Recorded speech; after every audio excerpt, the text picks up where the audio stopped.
It looks like Nikola Jokić and the Denver Nuggets have revived Russell Westbrook's career. Just when the world thought that the former MVP's game was on life support, it appears that the Brody is rejuvenating this Denver Nuggets team and rejuvenating his career in the process.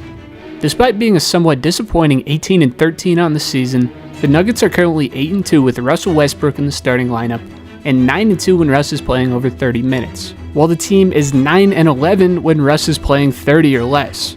What in the world is going on in Denver? Now, it's unusual to see Nikola Jokić putting on his lead GM hats and making deals in the front office, which made it unusual when Nikola Jokić went to the Nuggets GM to tell them they gotta sign Russell Westbrook. With the Nuggets losing out on KCP and Reggie Jackson, there was certainly space in the backcourt for the Brody to slide into, but missing out on a 40% three-point shooter in KCP and a 36% three-point shooter for Russell Westbrook, who basically has the most notorious inconsistent jump shot ever, brought skeptics to the acquisition. I mean, obviously the last few years have been hard on Russ. The guy had been on 6 teams in the last 7 years, and had gone from being one of the most respected and feared superstars in the NBA to the scapegoat of the Lakers during their darkest years. Russ hadn't came close to league average efficiency levels in quite some time now, and for a team that was last in three-pointers attempted last year, losing one of their best shooters in KCP and a superior shooter in Reggie Jackson to be replaced by Russ in 2024 was certainly a cross your fingers and hope for the best moment. Now through the first 20 games this year, this thing could certainly be rough to watch. Russ was putting up kinda what you expect from him at 11.7 points, 4 rebounds and 6 assists on 38% from the field and 36% from 3. Now, through these 20 games, the Nuggets managed to barely scrape over 500, despite Nikola Jokić putting together one of the greatest individual seasons that we've ever seen. It was clear that Russ was not exactly playing up to the hopes and expectations that Denver had for him before signing him, but with the addition of Russell Westbrook, it's hard to say that there wasn't a change. The game that he had, and then I thought the bench, especially Russell Westbrook, his energy, his passion, his edge, it can be contagious. So obviously there's still a lot we can clean up, Katie, but I'm proud of our guys for finding a way in back-to-back nights of staying together, staying with it, believing in themselves, and finding a way to get a win in overtime. And I just hope we don't go to overtime every game the rest of the season. Now there's a lot that comes with Russ. One, yeah, he might take and break a good amount of shots, but this dude is also still one of the most energizing players in the NBA. Not only does this dude come with some great extra energy for a Denver squad that really could use it, but he's been there in the past, he has little to prove, he's chippy, and he has a great reputation in the league. When asked about the addition of the Brody at the beginning of the year, Jokić said the following: "Of course we didn't have a great relationship on the courts. We were fighting lots and talking back and forth, but I know who he is outside of the courts. Great teammates, worker, leadership, the guy you want to listen to, the guy you want to follow in the gym. So I think he's a great player for us, and I think he's going to bring us all the good stuff."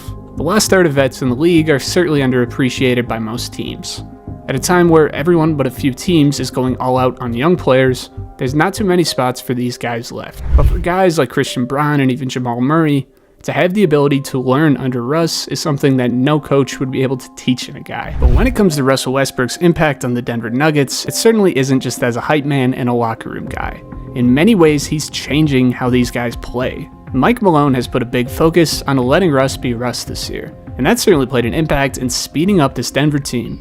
At a 96.8 pace in the 2023-2024 season, the Nuggets ranked at just 27th in the NBA, which I mean makes sense for a team built around Nikola Jokić. But now without too many other major additions, these guys are outrunning. At a 101 pace of play, the Nuggets are playing the 5th fastest brand of basketball in the entire NBA. I mean, this is the fastest we've ever seen a Nuggets team during Jokic's run of dominance.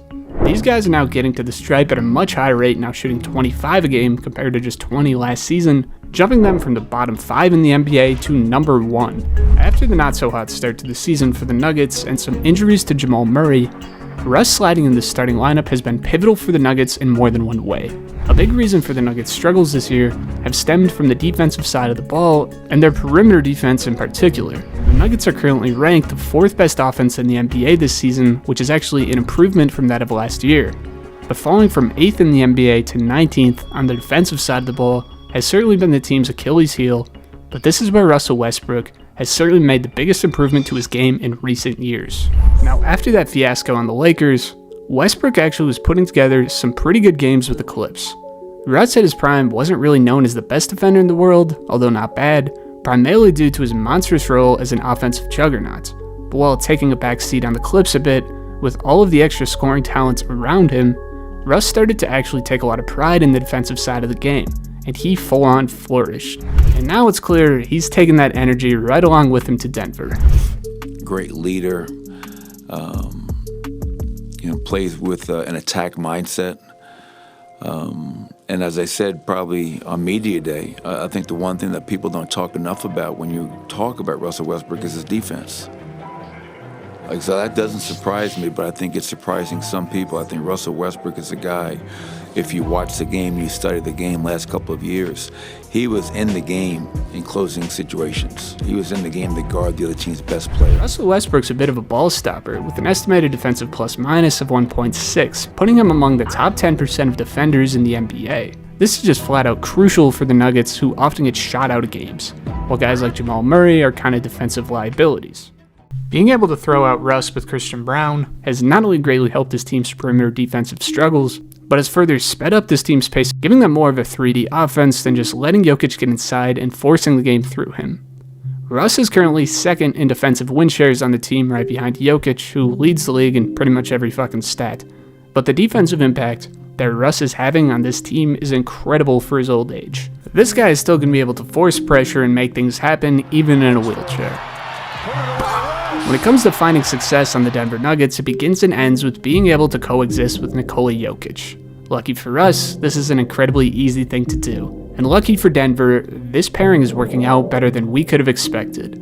It certainly helps that Jokic has improved his jump shot, which was somewhat of a weakness as the Wolves exploited last playoffs, to literally being the most efficient three-point shooter in the NBA this year. But the two-man game between Jokic and Russ has been one of the most fun and efficient forms of offense for them. Russ leads the team in assists to Jokic, while Jokic is shooting an incredibly efficient 58% off of these kinds of looks. With Russ's strength at the point guard position and speed downhill, he still demands attention in the pick and roll, and even when you go under the screen, similar to Giannis, this allows Russ to pick up steam, and there's no chance of slowing this guy down standing there flat-footed. As defenses collapse, Jokic has been sitting there with those big ol' soft paws, and getting Jokic the ball inside the lane is basically the hardest play to guard in basketball at the moment. The Russell Westbrook and Jokic duo has silently become one of the funnest in the NBA, and holy shit is this effective. In the last 11 games, Russ is putting up 12.6 points, 7.6 assists, and 5.8 rebounds on 55% shooting from the field, giving Russ the ability to not run the offense 24/7 while having the best passer in the league hitting him every cut, while he can focus on forcing crucial transition opportunities and being a defensive stopper has transformed his game entirely. The Russell Westbrook experiment right now is a home run. I mean, these guys just became the 12th teammates in history to both post triple-doubles the same game, while Russ became the first to not miss a shot or turn over the ball in the process. I know it's just a single game, but this is certainly opposite of Russ-like. The Denver Nuggets seem to have unlocked a whole new beast. But what's not so great is Russ's former teammate Paul George. Podcast P seems to be more focused on pumping out his next episode than the disaster that's going on in Philly. Check out that video here, and I'll see you boys in the next one. Peace out.